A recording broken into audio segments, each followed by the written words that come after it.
It was Halloween night, 1957, in the quiet suburb of Sun Valley, Los Angeles. The last trick-or-treaters had gone, and the porch lights were clicking off. Peter Fabiano, a popular local beauty salon owner, and his wife, Betty, were settling in for the night. The holiday was effectively over. But just after 11 p.m., the doorbell rang. Confused, 35-year-old Peter Fabiano went to answer the door. Standing on his doorstep was a figure in a cheap Halloween mask, their face hidden, carrying a small paper bag. The figure spoke the familiar eerie phrase, "Trick or treat." Fabiano, perhaps thinking it was a late-night prankster, never got a chance to respond.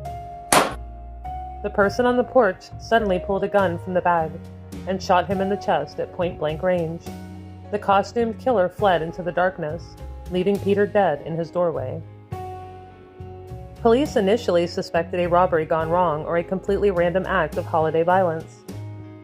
But Betty Fabiano quickly suggested another possibility. As they dug deeper, investigators uncovered a twisted web of obsession and jealousy. Betty told detectives about a woman named Joan Rabel, a photographer who had developed an unsettling romantic fixation on her. Rabel had desperately tried to break up the Fabiano marriage, writing bizarre letters to Peter to intimidate him into leaving his wife. Though Betty had rebuffed Rabel's advances, the police now knew the murder was not random. Joan Rabel had masterminded the plot, but she hadn't pulled the trigger herself. Driven by her intense jealousy of Peter and her desire to free Betty, she had convinced an acquaintance, Golden Pizer, to carry out the killing.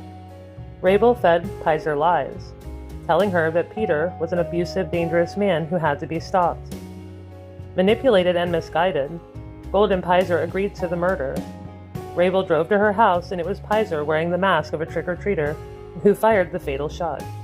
Some accounts of the time strongly suggest that Betty and Joan did have a sexual and romantic relationship, or, at the very least, an emotional affair, though Betty initially denied the full extent of the relationship to the police. This affair and Rabel's possessiveness were the central driving force behind the murder. Both women were eventually arrested. Pizer confessed, admitting her belief that she was doing the right thing. Rabel, the cold manipulator, was eventually convinced to confess as well. The case of the trick-or-treat murder was a sensation at the time. It wasn't about a child being poisoned by a stranger's candy. It was a murder born of obsession, jealousy, and manipulation, hidden in plain sight behind a simple Halloween mask. It's a chilling reminder that sometimes the most terrifying monsters are not in the movies, but the people we know.